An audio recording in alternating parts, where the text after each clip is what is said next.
Oremos então. Nosso Deus e nosso Pai, Deus vivo e Deus verdadeiro, o Senhor habita os céus, mas ao mesmo tempo está entre nós, manifestando o seu grande poder através do poder do Espírito Santo.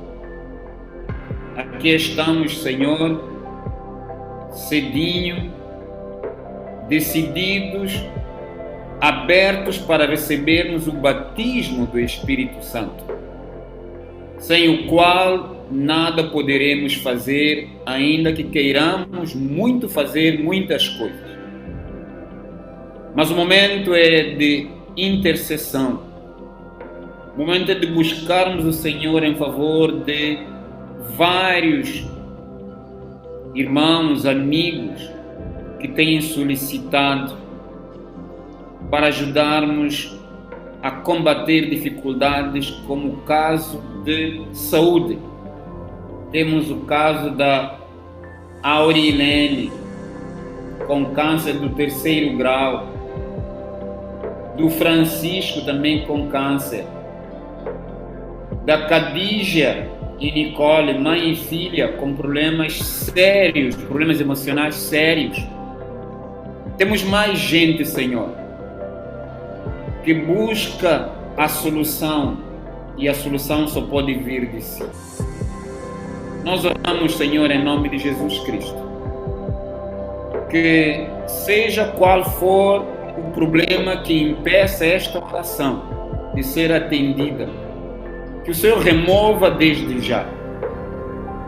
Cure-nos, ó Pai, e essas pessoas em particular, simbolizando muitas outras. Tenha misericórdia do seu povo, com a graça que só o Senhor pode dar. Em nome de Jesus Cristo. Amém. Amém. Santíssimo Deus, nosso maravilhoso e bom Pai Celestial, nós continuamos na Tua presença, realmente agradecidos pela oportunidade que nos dás de iniciar mais um dia na Tua presença, nesse ambiente sagrado de adoração e busca do Teu Santo Espírito. Louvamos-Te por tudo aquilo que és e por tantos benefícios que tens feito para conosco. E nos entregamos a Ti mais uma vez, renovando nosso compromisso contigo, a fim de que andemos na Tua presença neste dia, guiados pelo Teu Santo Espírito, aonde quiseres, a quem quiseres e da maneira como quiseres, no momento em que quiseres, para que cumpramos os Teus propósitos salvadores para com as pessoas com as quais entrarmos em contato. E nós mesmos sejamos fortalecidos recebendo de Ti o batismo que nos possibilitará uma vida de caminhada crescente em busca da semelhança contigo e da capacitação para cumprirmos a missão que nos confiaste. Pai amado, eu nada sou. Nada existe em mim que me recomende estar em Tua presença. Mas aqui venho confiado unicamente na Tua misericórdia, na tua graça bendita e maravilhosa, apresentando a Ti a irmã Maria Carvalho. Tu sabes como está o seu coração, dolorido, pisoteado, esmagado pelo sentimento de luto pelo seu esposo. Pedimos-te que a Tua paz, o Teu consolo, inundem o seu coração. Amém.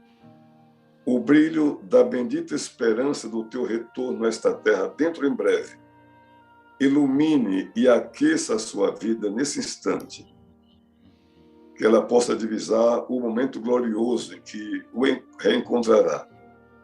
e caminha então a vida, durante a vida nessa nova fase, com essa nova experiência, confiante, sentindo o abraço acolhedor e confortador do teu espírito. Também te entregamos a Adriana, uma jovem que está com as emoções desestruturadas, que tu as conserte da maneira como sabes fazê-lo e que a guies para o tratamento devido e, acima disto, daquilo que os homens podem fazer, tu atues poderosamente em sua vida para que ela possa voltar à sua condição normal e assim viver a sua juventude com alegria, com otimismo, em confiança, com felicidade, próprias dessa fase. Entregamos-te o pedido do irmão Antônio, por sua amiga. Tu sabes quem ela é e o que de ti necessita. E nós sabemos que tens a solução e tens um projeto para a vida dela. E seguramente cumprirás esse projeto, que é sempre para o melhor que ela pode experimentar e obter nesta vida. Entregamos a irmã Marilene e a filha pela qual ela pede oração. Que o problema que preocupa a ambas possa ser solucionado, sempre segundo o teu querer. Tudo pode, Senhor. Todas as coisas podes fazer. E certamente tens o momento oportuno para apresentar a solução para cada caso. E nós confiamos em ti. Estamos seguros de que guiarás essa menina na solução daquilo que tira-lhe a paz em seu coração. Pedimos-te pela irmã Noemi e também a sua mamãe, que esta sinta a tua presença agora junto ao seu leito, onde está, e que a força que vem de ti entre em sua vida e em seu coração, sobretudo a força espiritual, para que em nenhuma situação seja perdida a esperança na providência que podes tomar para modificar toda e qualquer situação desfavorável. Entregamos-nos, Pai, a nós mesmos a Ti, para que atues em nossa vida de maneira poderosa, nesse momento tão difícil da história do mundo.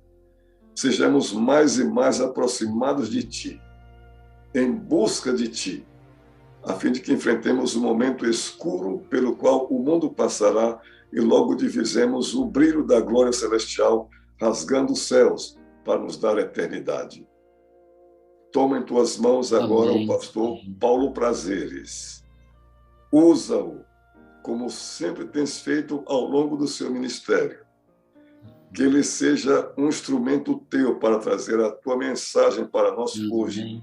Amém. Que as palavras tuas venham através dele aquecer o nosso coração, animar-nos e fortalecer-nos, abençoando-nos, entusiasmando-nos, confortando-nos, advertindo-nos, preparando-nos para uma vida melhor contigo. Nós te pedimos agradecidos em nome e por amor de Jesus. Amém, Senhor. Amém. Amém. Amém. Veio sobre mim a mão do Senhor e me levou pelo Espírito do Senhor e me deixou no meio de um vale. Estava cheio de ossos e me fez andar ao redor deles. Eram muito numerosos na superfície do vale. Então me perguntou: Filho do homem, acaso poderão reviver estes ossos?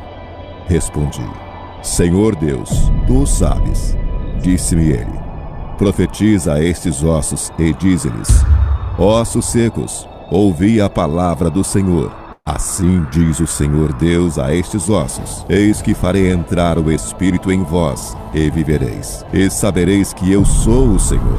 Então profetizei segundo me fora ordenado. Houve um ruído, um barulho de ossos que batiam contra ossos e se ajuntavam, cada osso ao seu osso. Olhei, e eis que haviam tendões sobre eles, e cresceram as carnes, e se estendeu a pele sobre eles, mas não havia neles o espírito. Então ele me disse: profetiza ao espírito, e dize-lhe: assim diz o Senhor Deus, vem dos quatro ventos, ó espírito, e assopra sobre estes mortos, para que vivam. Profetizei como ele me ordenara, e o espírito entrou neles, e viveram, e se puseram em pé, um exército sobremodo numeroso.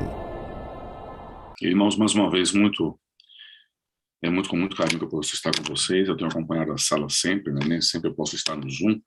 Geralmente eu saio 6h30 já para trabalhar, levar a família, a esposa, a filha na escola, mas é uma grande alegria. Eu estou na sala desde fevereiro do ano passado, que tem 1 ano e 8 meses que nós estamos juntos.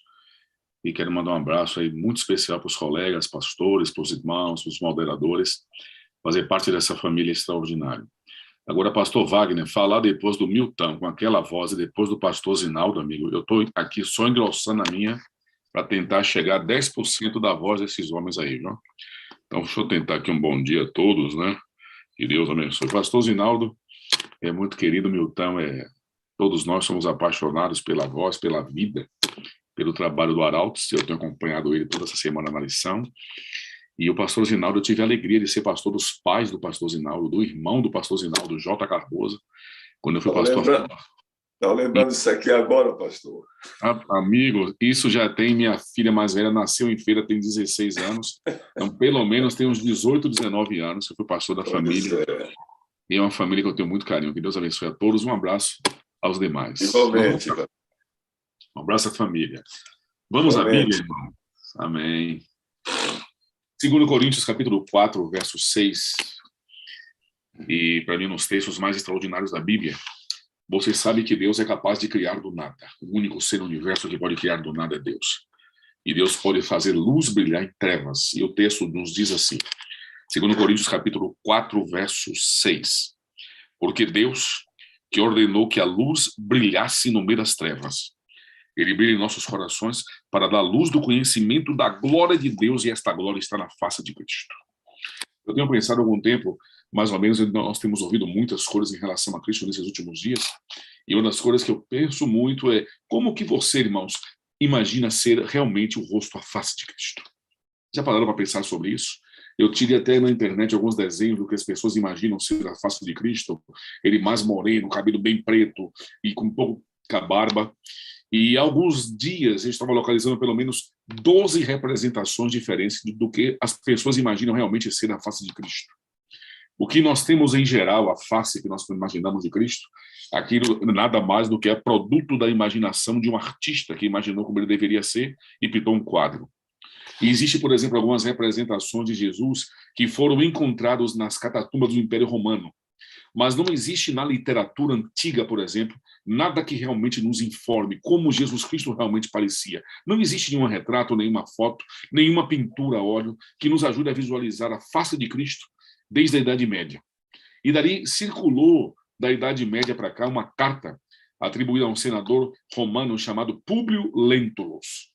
E ele enviou essa carta, segundo a tradição, ao imperador Tibério César. E ele escreve nessa carta, mais ou menos, características físicas e morais de Cristo.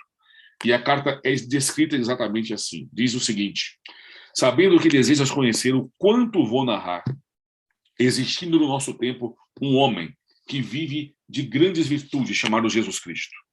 Pelo seu povo, ele é conhecido como profeta da verdade.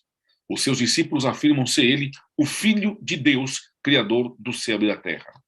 Em verdade, ó grande César, a cada dia se ouve coisas maravilhosas sobre Jesus Cristo. Ele ressuscita mortos, ele cura enfermos, com uma só palavra ele faz com que os mortos venham à vida. É um homem justo, de justa estatura, muito belo no seu aspecto, e há tanta majestade, diz a carta, há tanta majestade no seu rosto, que aqueles que o veem são forçados a amá-lo ou temê-lo. Ele tem um cabelo da cor da amêndoa, bem maduras, que se estende até mais ou menos as suas orelhas. E tem no meio da sua fronte uma linha separando os seus cabelos na forma como os nazarenos usam. O seu rosto é cheio e tem um aspecto muito sereno. Nenhuma ruga, nenhuma mancha se vê na sua face. A sua face é mais ou menos de uma cor moderada. O nariz e a boca são irrepreensíveis. A barba espessa, semelhante aos cabelos, mas não muito longa, separada pelo meio. O seu olhar é extremamente afetuoso e grave. Ele tem uns olhos expressivos, claros, o que surpreende, e o que o seu rosto resplandece como o sol da justiça. Porém, ninguém pode olhar para ele fixamente. O seu semblante, quando resplandece, apavora, e quando ameniza, lhe faz chorar. Faz-se amar e é alegre com gravidade. Dizem que nunca ninguém o viu rir, mas muitos o viram chorar. Ele tem os braços e as mãos belos. Quando se aproxima dele, verifica-se que é muito modesto na presença e na pessoa. É o mais belo homem que se possa imaginar, muito semelhante à sua mãe, a qual é de uma rara beleza, não se tendo visto por essa parte uma mulher tão bela. E aí a carta continua descrevendo, obviamente, os aspectos físicos de Cristo, e ela é assinada por Públio Lentulus, presidente da Judeia, afirmando-se ainda que tal documento, claro, ele foi encontrado no arquivo do Duque Cesardino, lá em Roma. Mas, evidentemente, isso também é mais uma lenda daquilo que é uma realidade, daquilo que é o real, daquilo que representa mais ou menos uma face do Cristo, daquilo que é genuíno em relação a Cristo. Nós realmente não sabemos os contornos da sua face, não sabemos realmente a cor dos seus olhos, ou mesmo como era o seu rosto, a sua altivez. Deus deseja que vejamos alguns outros aspectos, na verdade, na face de Cristo. E talvez existam elementos que são mais importantes do que isso, do que a aparência física da face de Cristo. Veja o que as Escrituras revelam, falando sobre a face de Cristo. Ela fala de um olhar inspirador. Ela fala quando ele olha, ele faz tremer qualquer pessoa. E qualquer um que se aproxime de Cristo será realmente impactado. E no Novo Testamento, há mais ou menos 5 quadros que nós podemos chamar daquilo que descreve realmente a face de Cristo. É mencionado em alguns textos. E isso me estimula espiritualmente e deve estimular a cada um de nós para que possamos prosseguir na fé, até um dia podermos vê-lo face a face. Eu vou convidá-los a ir no livro de Mateus, no capítulo 17, no verso 1 ao verso 3, e lá existe um quadro que nós podemos chamar do rosto ou da face resplandecente de Cristo. Uma dessas 5, essa é a primeira que nós falamos a princípio. A Bíblia diz assim, 6 dias depois, tomou Jesus consigo Pedro, Tiago e João, irmão de Tiago, e os levou em particular a um alto monte. Ali ele foi transfigurado diante deles e a sua face brilhou como o sol. As suas roupas se tornaram brancas como a luz e naquele mesmo momento apareceram-se diante dele Moisés, Elias e conversavam com ele. O texto bíblico diz que 6 dias depois a sua face, nessa narrativa brilhante, como que a glória de Deus brilha no rosto do seu filho Jesus Cristo. Jesus estava longe de tumultuar as ruas naquele momento de Jerusalém, longe do aperto da cidade, longe da correria, longe do dia a dia, longe da rotina, longe do estresse do seu dia a dia. E aí Jesus retira-se para orar. E quando Jesus começa a orar, a face dele se transfigura. Jesus se transfigura, dando a seus discípulos um pouco do flash daquilo que nós podemos saber futuramente o que é realmente a sua glória, o seu poder. O seu rosto brilha um pouco e os discípulos se impressionam, os que estão ali. Não apenas naquele dia, mas antes da encarnação, muitos antes, na glória, nós podemos imaginar um pouco. Lembra quando Moisés disse, Senhor, deixa eu ver o teu rosto? Ele disse, apenas vou te passar um pouco da minha glória. E este é exatamente o quadro descrito no livro de Apocalipse, capítulo 1, verso 16, lembram disso? Quando diz, ao dizer o seguinte, que o seu rosto brilhava como o sol, em toda a sua força. E tente imaginar o brilho e a glória. Aliás, no céu nós não teremos o sol, porque a sua glória, o seu brilho vai iluminar toda a terra, irmãos. Isso é extraordinário. Jesus aqui aparece em contraste com a cena do sofrimento, da vergonha que foi descrita antes, num texto antes, no capítulo antes, quando ele estava passando por humilhações e vergonhas. Esta cena da glória ajudaria os discípulos mais tarde a entenderem um pouco a profundidade da sua auto-humilhação. Quando Jesus Cristo permitiu-se ser levado até a cruz. Claro, ele se permitiu ser levado até a cruz por mim, por você. Ele cumpriu a extraordinária missão que ele tinha de resgatar o homem, de nos resgatar na mão do mal. Quando Jesus trouxe a este pequenino planeta escuro chamado Terra, esta mesma cena impressionou o apóstolo São Pedro mais tarde, quando Pedro descreve que, de fato, nós não seguimos fábulas envergonhadas, engenhosamente, inventadas, quando lhe falamos a respeito do poder e da vinda do nosso Senhor Jesus Cristo. Pelo contrário, nós fomos testemunhas oculares da sua majestade, disse Pedro. Pedro estava ali naquele instante. Pedro estava ali naquele momento. Pedro pôde ver um pouco da glória do rosto de Cristo. Moisés e Elias, irmãos, são duas figuras clássicas representativas do Antigo Testamento. E eles são citados por Mateus nessa transfiguração. Moisés, sabemos que ele simboliza a lei, e Elias, os profetas. A revelação de Deus se une nesse momento. Lei, profetas e o próprio Jesus Cristo, o próprio Deus encarnado entre nós, irmãos. A lei e o profeta é a maior de todas as revelações, a do evangelho que brilha como o sol na face de Cristo. Ele vem se revelar pessoalmente a cada um de nós. Moisés morreu sem entrar na terra prometida. O seu corpo, de acordo com o livro de Deuteronômio, nunca foi achado. Moisés tornou-se um símbolo daqueles que dormem em Cristo. Elias representa os profetas, um tipo daquele que não passará pela morte, e nós esperamos que aconteça conosco, vermos Jesus voltar sem passar pela morte. Moisés e Elias, eles são descritos ali conversando com Cristo, trazendo encorajamento a Cristo. Já pararam para imaginar o que é isso, irmãos? Trazendo conforto ao coração de Cristo quando ele ia passar por provações, por lutas, por angústia, por traição, como nós passamos até hoje. Jesus enfrentaria a cena do julgamento, irmãos, a cena da agonia, a coroação, o sofrimento, os açoites, espinhos, enfrentaria o seu Getsemane. O Calvário estava diante dele, irmãos. A própria morte estava diante de Cristo. O rosto de Cristo brilha intensamente como o sol, irmãos. E ele fora ali para orar, pedindo resposta a Deus. Moisés e Elias, símbolo do resultado da sua obra redentora, vão ali para encorajá-los. Sabe o que diz a irmã White em relação a isso? Sabe o que eles conversavam em relação a isso, irmãos? No livro de Lucas, capítulo 9, do verso 29 ao verso 31, diz assim a Bíblia: e aconteceu que, enquanto ele orava, a aparência do seu rosto se transfigurou, e suas vestes resplandeceram de brancura. Eis que 2 varões falavam com ele, Moisés e Elias, os quais apareceram em glória, e falavam da sua partida, da partida que ele estava para cumprir em direção a Jerusalém. Conversavam com ele a respeito da partida, diz a palavra de Deus. A palavra partida aqui tem o mesmo significado de êxodo. Sabiam disso, irmãos?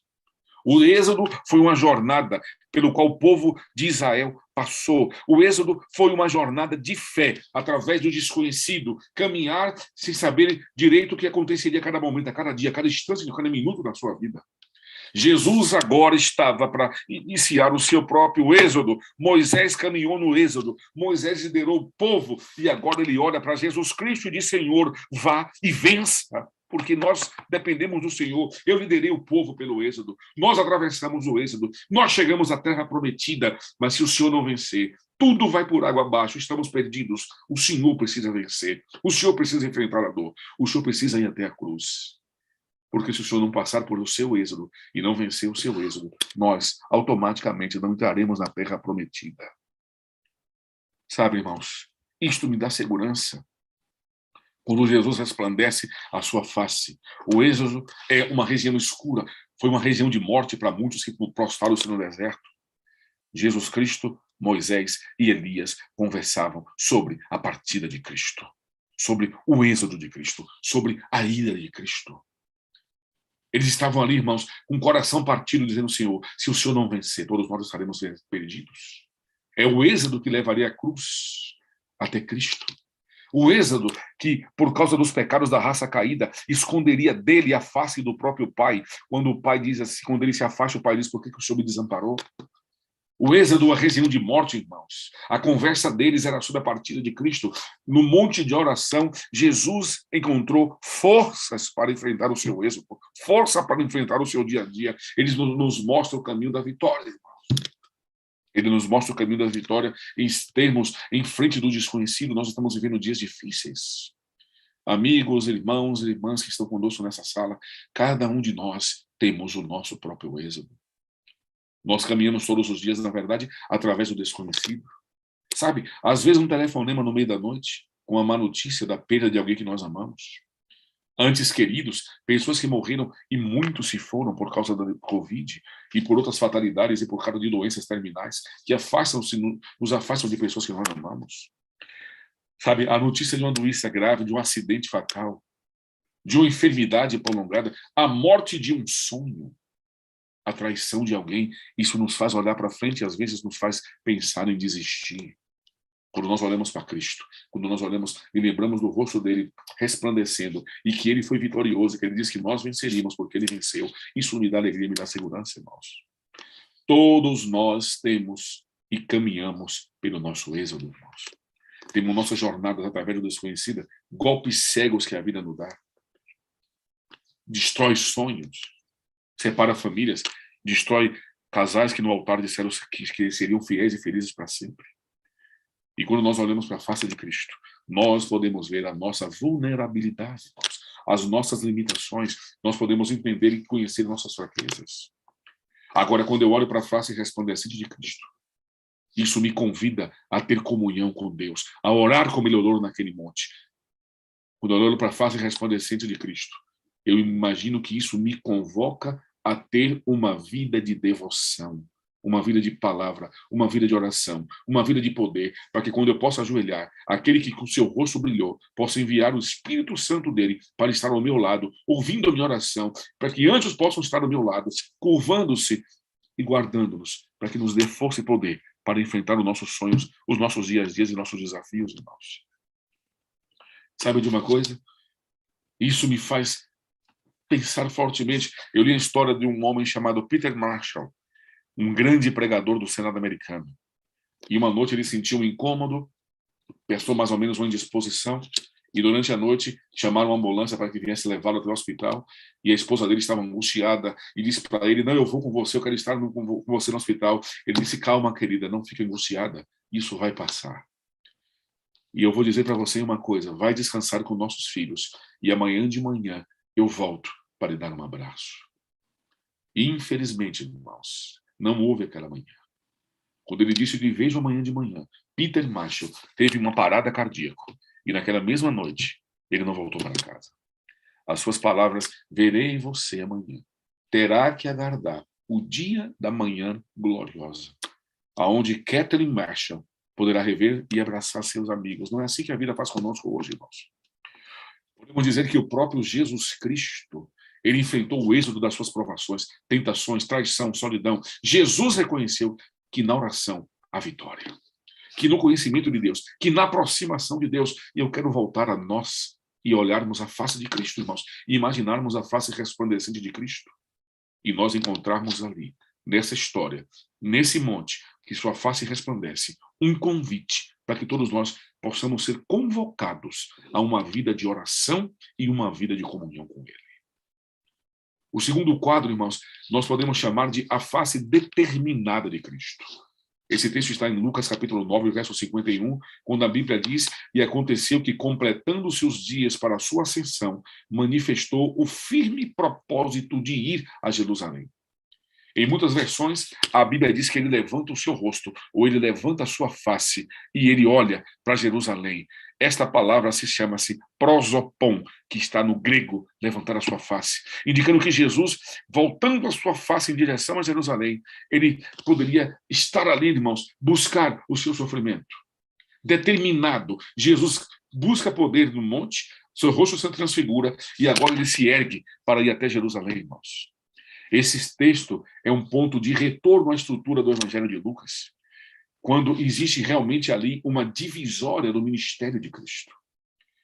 Quando ali existe uma divisão, ele olha, vai para Jerusalém, ele parte para o sofrimento, ele volta para Jerusalém, ele sai ali, irmãos, da periferia, e agora ele vai ao centro da cidade. Ele volta os olhos para Jerusalém, e ele sabia que viriam dias sombrios, dias difíceis, haveria traição, que a popularidade dele não seria aceita como era aceita ali no meio da periferia. Jesus, ele vai resoluto, ele vai ao encontro do seu destino, ele vai ao encontro da cruz, ele vai ao encontro da salvação de cada um de nós, irmãos.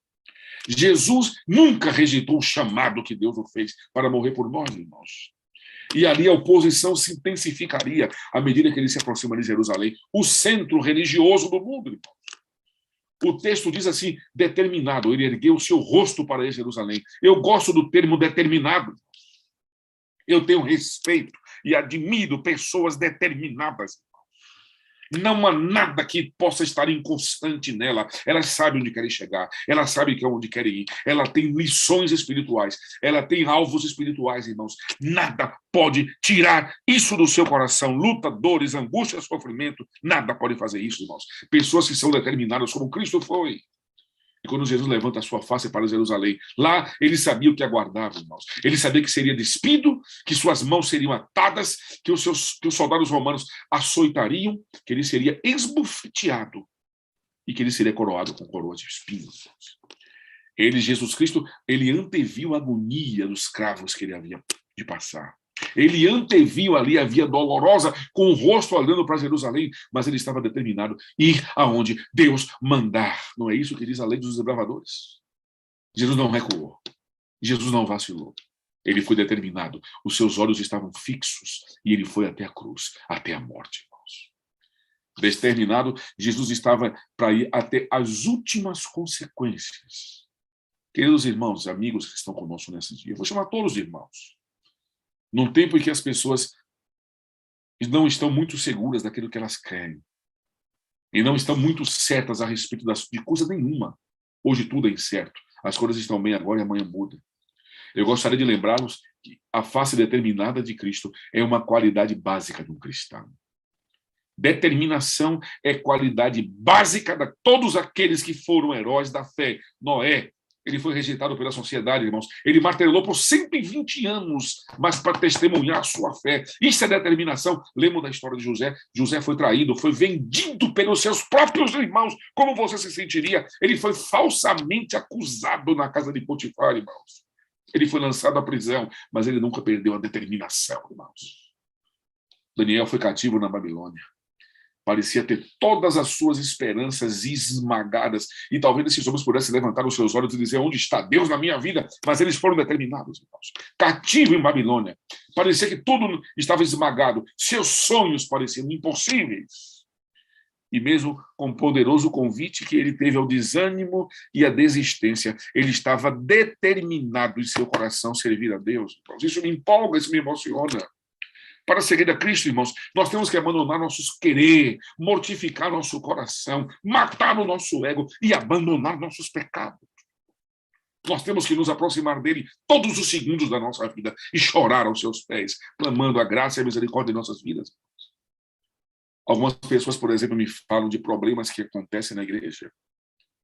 Falam mal de mim, disseram alguma coisa de mim, fizeram isso ou aquilo, e por isso eu não vou mais à igreja, não quero mais a igreja, não quero mais relacionamento com os irmãos. Eu comecei a desacreditar de todos. Eu quero admitir, irmãos, que de fato a igreja tem problemas. Mas a minha pergunta para vocês nessa manhã é: e onde não tem problemas? Me fala, na família tem problemas. Aliás, no céu houve problemas quando os anjos precisaram ser expulsos de lá. Aonde os problemas não existem, irmãos? O problema da igreja são exatamente as pessoas. É quem mais nós deveríamos amar abaixo de Deus. Mas se tirássemos as pessoas da igreja, o que sobraria? O que restaria? Prédios frios, erguidos, sem nenhum motivo. E qual o problema, irmãos? Certamente a igreja tem dificuldades, mas eu só queria lembrar para vocês nessa manhã que os problemas não é a igreja. Os problemas reais são os nossos dodóis, sabe? Aquelas feridinhas que nós temos. As nossas hipersensibilidades. Nós somos melindrosos. E qualquer coisinha que fala, nós já entendemos que as pessoas não gostam de nós, que não nos amam, que não estão querendo que sejamos juntos com eles no hall da igreja. E às vezes eu penso que a igreja parece um orfanato, irmãos. Cheia de crianças chorando, de cristãos que não amadurecem. E eu vejo que muitos se desanimam por causa de coisas pequenas, de ninharias. Se em meio a dificuldades pequenas nós desanimamos, o que vai acontecer quando vierem as grandes dificuldades e perseguições?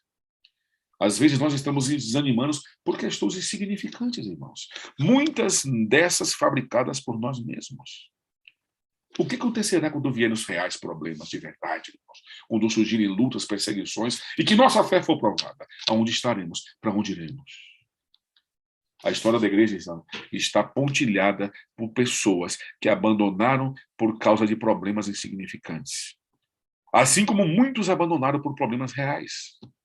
Eu gostaria só de lembrá-los nessa manhã que a face resplandecente de Cristo, a primeira face, nos convoca à oração e à fé determinada, à comunhão. E a face determinada de Cristo, que podemos dizer que é a segunda face, nos convida a ter coragem, a nunca desistir, a perseverar até o fim. Só a morte. Só a morte. Porque quem for fiel até a morte receberá a coroa da vida, irmãos. O terceiro quadro podemos achar lá em Mateus capítulo 26, onde nós podemos chamar a face manchada de Cristo. Aqui nós temos um vislumbre da face prostrada de Cristo no monte do Getsemane. Ele estava sangrando, irmãos. Ele suava. Ele chegou mesmo a dizer assim: Pai, por favor, afasta de mim este cálice. É muito pesado, porém, para mim, não que seja feita a minha vontade, mas que seja feita a tua vontade. Que querer, irmãos? A nossa maior tentação é sempre preferir as nossas escolhas e fazer prevalecer a nossa vontade acima da vontade de Deus, irmãos. A vida cristã é uma questão de submissão a Deus, diariamente, minuto a minuto, segundo a segundo. Quando nós nos sentimos impacientes e nós desejamos revidar, por exemplo, quando a natureza carnal busca prevalecer, nesse momento nós deveremos, com profundeza na nossa alma, olhar para a face manchada de Cristo, chorar ao seu lado e ali encontrar forças para submeter a nossa vontade à vontade do Pai. O verdadeiro cristianismo, irmãos, ele é demonstrado quando a minha vontade e a vontade de Deus entram em linha de colisão, entram em choque. Aqui está a minha vontade, aqui está a vontade de Deus. E quando elas entram em choque, provar que é cristão é quando sempre eu escolho a vontade de Deus e deixo morrer a minha vontade, mesmo contra tudo aquilo que está dentro de mim, irmãos. Hoje, por exemplo, talvez muitas pessoas estão aqui nessa sala e trouxeram aqui seus conflitos, suas aflições. Talvez algumas pessoas estejam falando de dívidas, problemas familiares, problemas de saúde. Nós olhamos para a nossa frente, às vezes não vemos esperança, mas quando eu olho para a face manchada de Cristo no Getsemane, ali eu aprendo a ser submisso, irmãos. Ali eu aprendo que a nossa vontade está acima da vontade de Deus. E a face resplandecente de Cristo nos convoca a oração, que é a primeira face. A segunda face é a face determinada de Cristo, que nos convoca a ter coragem. E essa terceira face manchada nos convoca a ser submissos a Deus, a abrir o coração e dizer: Senhor meu, Deus meu. E isso não só da boca para fora, mas de verdade, nossa vida demonstrar isso. Quando nós vamos em Lucas capítulo 22, verso 64, existe uma quarta face que nós podemos chamar da face sofredora de Cristo. A Bíblia diz: e vendando-lhe os olhos, feriram-no no rosto. E perguntavam, dizendo: profetiza, quem de nós te bateu? A face sofredora de Jesus Cristo emerge, irmãos, do julgamento diante de Caifás. Mãos irreverentes vendaram os olhos, punhos covardes feriram a face de Cristo, irmãos. Zombavam deles. Perguntavam: profetiza quem te bateu. Não há talvez nada mais humilhante na face da terra do que cuspir ou esbofetear ou bater no nosso rosto, irmãos. E isso ele passou por nós. Aquele mesmo rosto que foi reverenciado e é reverenciado pelas hostes angelicais, aquele mesmo rosto que o homem, quando descreve Públio Lentulus nessa carta que nós imaginamos que ele escreveu, quando ele diz que era a perfeição no seu rosto, não havia uma ruga, quando ele fala dos seus braços, quando ele fala do nariz de Cristo, dos olhos de Cristo, irmãos, agora estavam inchados com hematoma, por causa de pecadores como nós. O nariz estava ensanguentado. Sabe de que face eu estou falando, irmãos? Da face de Deus, sofrendo o abuso do homem. Em certo sentido, irmãos, naquele dia, quando ele foi esbofeteado, nós estávamos lá. Nós fazíamos parte daquele cortejo sinistro. De certa forma, todos nós repetimos o mesmo ato, quando nós ainda traímos Cristo hoje, pelos nossos erros, pelo nosso pecado, pela nossa falta de comunhão, pela falta do conhecimento da palavra de Deus. Jesus disse: errais não conhecendo as Escrituras. Nós hoje ainda o negamos de muitas formas. E isso dói meu coração. Ao permitirmos, por exemplo, que a nossa vontade, os nossos pecados, acabem de alguma forma por negá-lo, por feri-lo, por ferir a sua face, irmãos. Assim nós podemos vir à cruz de Cristo agora, nesse instante, nessa manhã, nos prostrarmos perante a cruz de Cristo. Nós podemos nos aproximar daquele ato onde Jesus Cristo foi julgado. Nós podemos, nesse instante, nos aproximar e ver homens e mulheres ferindo a sua face de muitas formas. Vendo a sua face ensanguentada, nós podemos dizer: Senhor, eu me disponho a fazer a tua vontade. Eu me disponho a tornar a sua face feliz. E digo isso lembrando, irmãos, a oração inocente de uma criança que tinha um problema especial, uma criança especial. Ele estava na sua oração com a família, ele disse: Senhor, nós queremos fazê-lo feliz. Essa deveria ser a nossa oração, irmãos. Ao contemplar a face ferida de Cristo, nós deveríamos ter brotando em nossos corações o desejo de servir, irmãos, de dedicar-se a Ele com lealdade, que o nosso maior desejo possa ser tornar a face de Cristo, não feri-lo, não magoá-lo, mas fazermos Ele feliz conosco, com nossas vidas.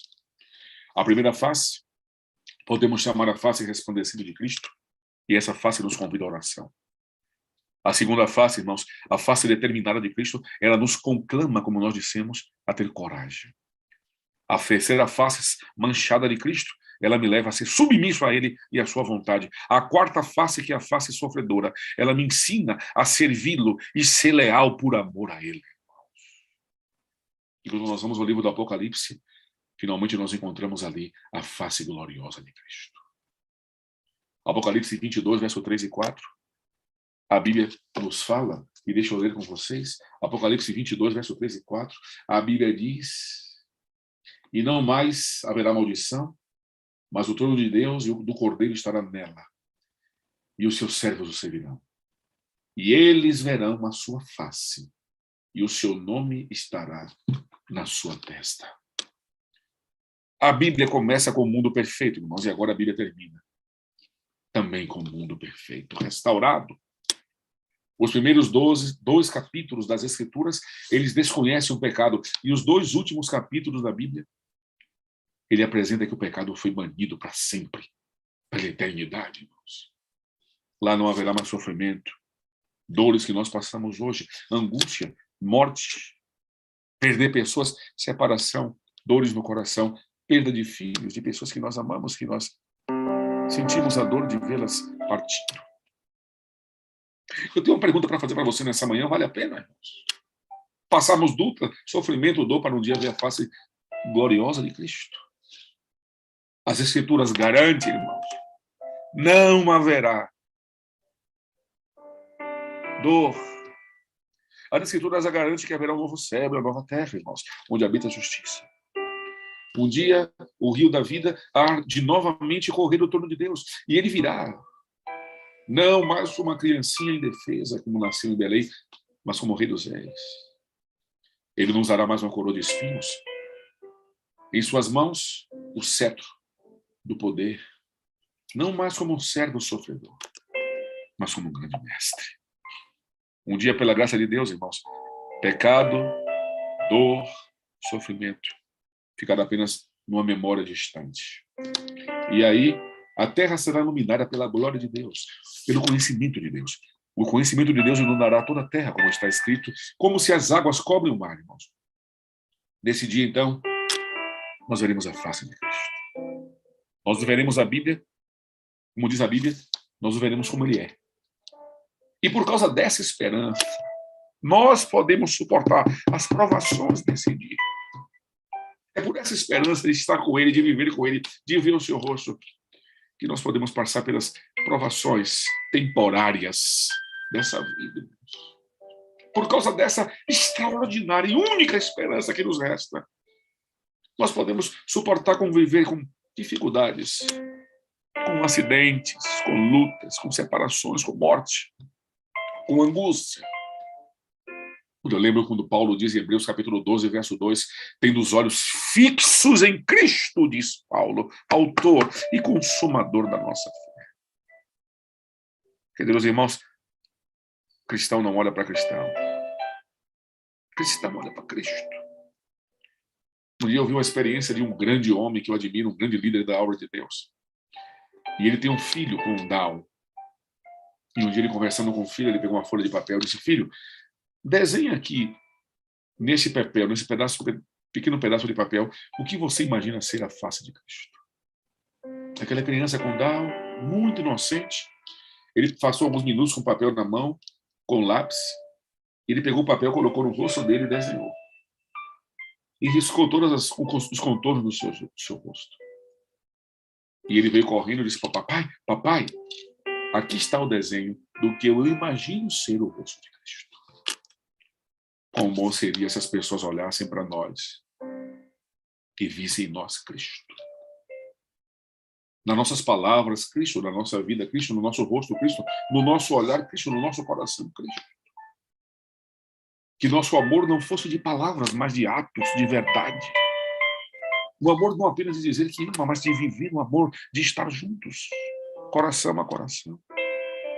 Quando eu olho para Jesus, irmãos, eu preciso aprender com Ele. O que as pessoas olham para nós e vê no nosso haver, no nosso corpo, no nosso sangue, nos nossos olhos, o nosso respirar, os nossos pensamentos, seja Cristo e Ele. Seja a nossa força, que o Espírito nos leve a Cristo todos os dias, irmãos. Quando eu olho para isso, eu preciso aprender muito com Cristo. O que Ele fez, o que Ele faz, o que Ele oferece para nossas vidas. Quando eu olho para Jesus crucificado, irmãos, e eu aceito o perdão de Cristo, eu aceito o sangue olhando para Jesus, ressurreto e glorificado, lá no santuário celestial, na presença do Pai. Ele é tudo em todos. A Bíblia diz: porque nele vivemos, nos movemos e existimos. Olhe para Jesus, irmão, sempre olhando para Jesus e nunca, não olhando para nós. Não para os nossos pensamentos, não para os nossos pecados, não para os nossos méritos, não para os nossos desejos, não para os nossos propósitos, irmãos, mas Cristo, Ele, sempre Ele. Não olhe para os outros. Não olhe, às vezes, para esse mundo e pelas circunstâncias que querem nos fazer desanimar todos os dias. Olhe para o exemplo de Cristo. Ele venceu no deserto. Aliás, ele nunca perdeu uma batalha, ele venceu todas. Olhamos, às vezes, irmãos, e queremos desanimar dessa vida. Devemos olhar para Cristo. Existem coisas nesse mundo que querem nos amedrontar, nos desencorajar, nos seduzir. Mas somente olhando para Jesus, nós podemos vencer os obstáculos. Nós poderemos tirar vantagens até mesmo nos momentos difíceis e da dor. Quando eu olho para Jesus Cristo, eu tenho certeza do sucesso. Quando eu olho para Jesus Cristo, cada dia.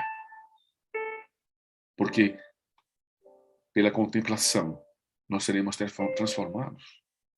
Quanto mais eu sirvo a Cristo, mais doce Jesus se torna na minha vida, irmãos. Essa é uma experiência daqueles que andam com Cristo.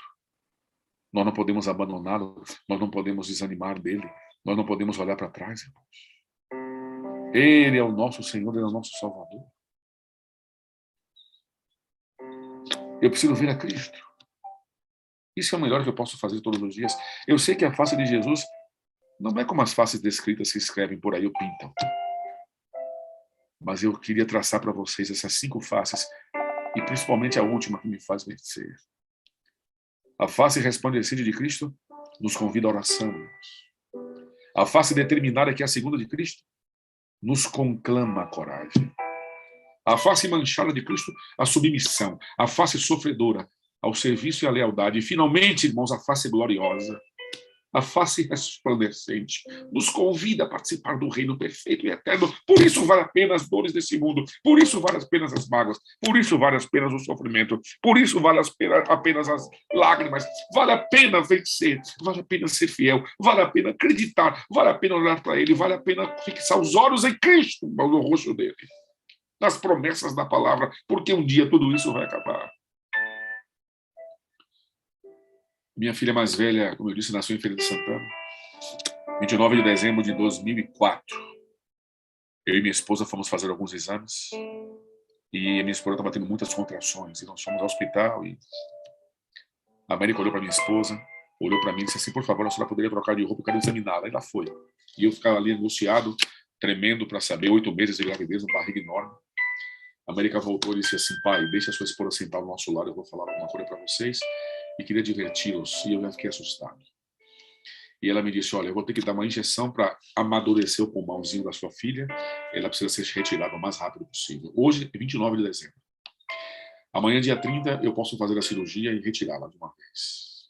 Porque no dia 31 de dezembro eu viajo, é Réveillon, eu tenho uma casa de praia em Salvador, eu estarei lá, eu desligo meu celular, eu tenho 2, o do trabalho eu desligo, só deixo o meu particular para um contato com algum familiar. Eu queria que vocês fossem para casa e pensassem nisso. Sabe? Ela vai ter contrações, ela pode ter um problema, ela pode morrer no parto da sua filha também. E eu fiquei calado, quieto, coração apertado. Sofrimento, né? Angústia, dor, não é isso que nos cerca todos os dias. É isso, na verdade, que nós deveríamos esperar todos os dias. E não o mar de rosas. E ela disse: pai, se vocês quiserem fazer a cirurgia amanhã de manhã, às 8h30 vocês vêm ao hospital, eu faço, eu deixo o meu número particular do meu celular. Mais ou menos 100 quilômetros eu vou estar aqui na praia. Ela vai ficar na UTI aqui no hospital. Qualquer dificuldade, me liguem, eu volto imediatamente. Mas se vocês não quiserem fazer, ok. Eu devo voltar mais ou menos dia 5 de janeiro. Eu não garanto nada. E se vocês fizerem no dia 5 de janeiro, pode ter algum problema ou não, mas daqui até o dia 5, se ela tiver alguma complicação, eu não me responsabilizo por isso. O que você faria? Fui para casa calado, até esqueci que eu tinha um carro, eu quase ia andando. Sabe, você não sabe o que pensar, o coração angustiado, a dor. Falei, posso perder minha esposa, minha filha. Minha esposa calada, com barrigão, nós chegamos em casa, o nosso quarto era em cima, eu cheguei no quarto, ela deitou na cama, eu lembro como hoje eu fui tomar um banho. E quando eu saí do banheiro, ela olhou para mim e disse assim: meu filho, o que você acha? O que você pensa? Faremos amanhã ou esperamos até o dia 5? Eu disse para ela: no seu lugar eu faria amanhã. Muitas pessoas estavam na casa, minha avó estava ali, os pais delas estavam ali, alguns irmãos da família, tinha muita gente, né? Nós vamos passar o Réveillon junto, porque nós não poderíamos viajar até Aracaju, na casa dos pais dela, minha Salvador, na casa da minha mãe. E naquele momento eu fiquei olhando assim para ela estava deitada na cama, ela falou: e aí, o que você acha? O que você pensa? E eu abri o meu coração para ela. Eu escondi uma coisa dela, apenas eu escondi.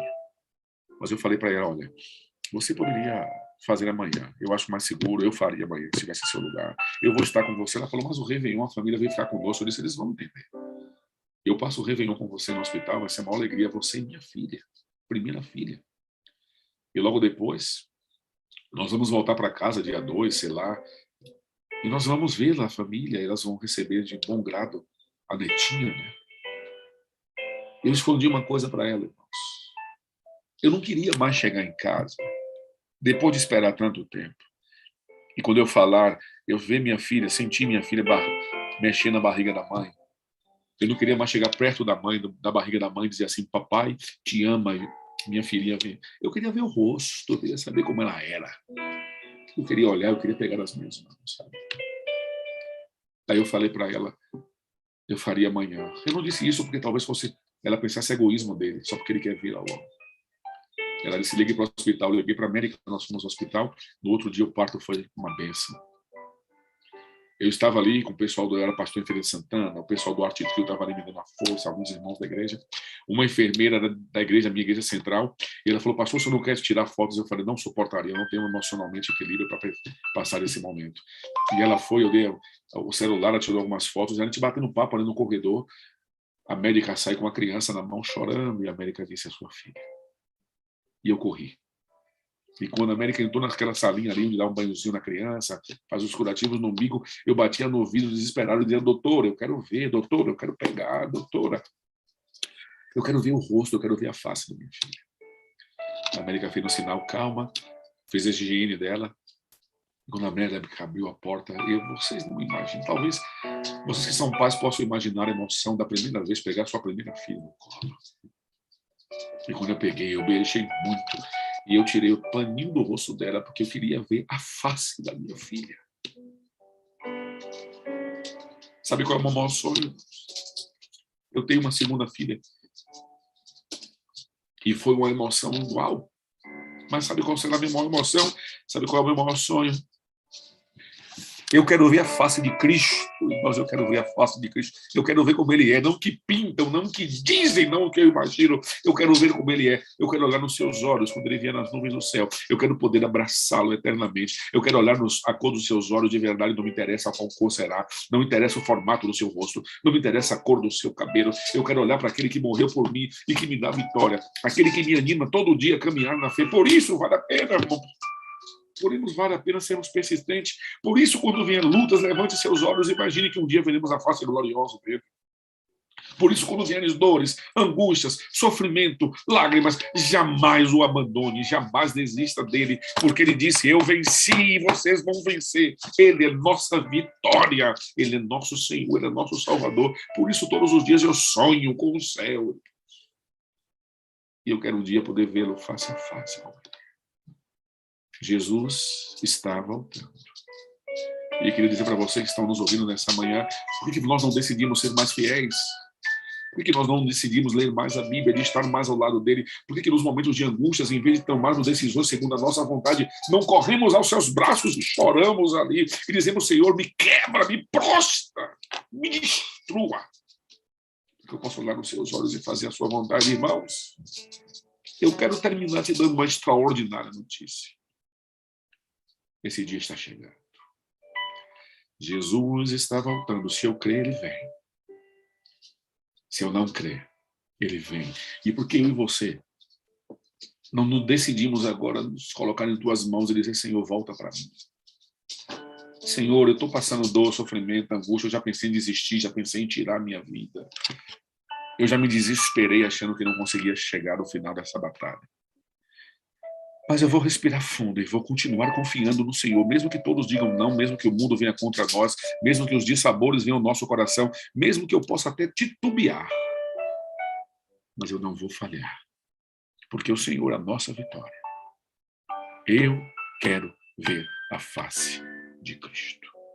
E eu quero dizer: Jesus, volta para mim. E eu quero convidar nesse instante. Nós iremos ver um hino, ouvir um hino lindo e ver um vídeo extraordinário. Eu queria que você chorasse com Deus, que você se prostrasse com Deus. Talvez você desligue sua câmera, se ajoelhe e diga: Senhor, eu estou nessa sala porque eu tenho vacilado a vida toda. Eu já ouvi tantas mensagens nessa sala, tantas lições, tantos testemunhos, mas parece que eu estou gelado, parece que eu estou frio. Tira esse coração de pedra e me faz confiar para que um dia eu possa ver a face gloriosa de Cristo. Enquanto você ouvir essa música, se prostre aos seus pés, escute a sua voz e tome uma decisão, por favor. Se coloca nas mãos de Deus, irmãos, nesse instante, e diga: Senhor, me perdoe. Escuta essa música, se prostre. Eu tenho falado para alguém aqui que está passando dificuldade, uma dor, uma angústia, que está desistindo da fé, que talvez a última esperança da sua vida seja ouvir alguma coisa nessa sala. Se prostre na palavra de Deus, irmãos. Uma mãe, um esposo, uma esposa, alguém que está passando uma angústia, uma dor. Que nesse instante você possa dizer: Senhor, transforma a minha vida. Muda meu coração, muda meus pensamentos. E que nada, e que ninguém me faça tirar o desejo de ver a sua face. O meu avô tinha uma expressão que ele dizia: meu filho, nós não podemos ter a esperança, nadar, nadar, nadar, nadar e morrer na praia, onde é o nosso final. Que nós possamos ter a fé e esperança nesse extraordinário Salvador, nesse Cristo vitorioso. Que possamos tomar as suas mãos. Escuta essa música e se prostre.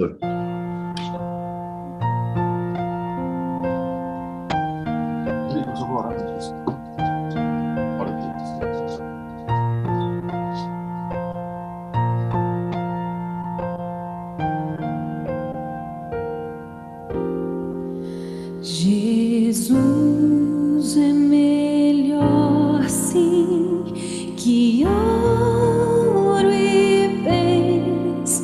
Jesus é melhor do que tudo que tens, melhor que riquezas e posições, melhor, muito mais do que milhões.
Santo e eterno Deus, hoje eu iluminou a mente do pastor Paulo para falarmos sobre Jesus, nossa maior esperança. Ele vai nos dirigir em oração nesse momento, fechando esse momento de reflexão da sua palavra. Pastor Paulo, ore conosco. Querido Deus, queremos agradecê-lo pelas promessas da tua palavra. Queremos agradecer pelas lutas, queremos agradecê-lo pelos problemas, pelas dificuldades, por momentos difíceis que nós passamos a cada dia, ó Deus, e que nos dê esperança de podermos um dia ver a tua face. O nosso sonho, a nossa esperança é um dia poder acabar com esse mundo e poder estar no céu de verdade. Podemos ouvir a tua voz, ter paz, conforto, não haverá dor, nem morte, nem angústia. Senhor, nós lemos o último capítulo da Bíblia. Tudo vai dar certo. Tudo vai acabar certo. Está escrito, o Senhor prometeu.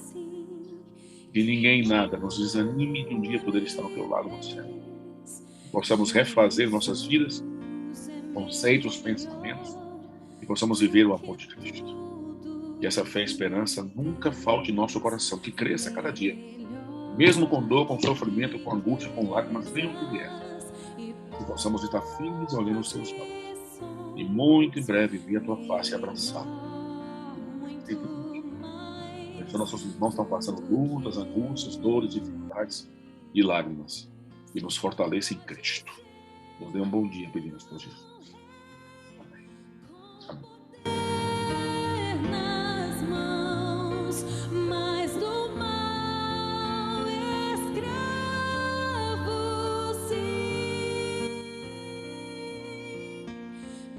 Um abraço, um beijo no coração de vocês, irmãos. Que Deus abençoe a todos e firmes. Um dia, eu sonho, pastor Wagner, quando nós teremos uma sala 57, não. Uma sala 00, que vai ser de meia-noite a meia-noite. Aliás, lá não vai ter tempo, não vai ter hora. Onde nós estaremos para sempre, meu irmão, com o nosso Salvador. Eu já disse. Vou chegar no centro da praça e gritar, sala 57! Vai ser bênção. Vai ser bênção. Estaremos lá, hein? Estaremos lá. Fazendo festa. Um abraço da família, amado. Grande dia. Obrigado.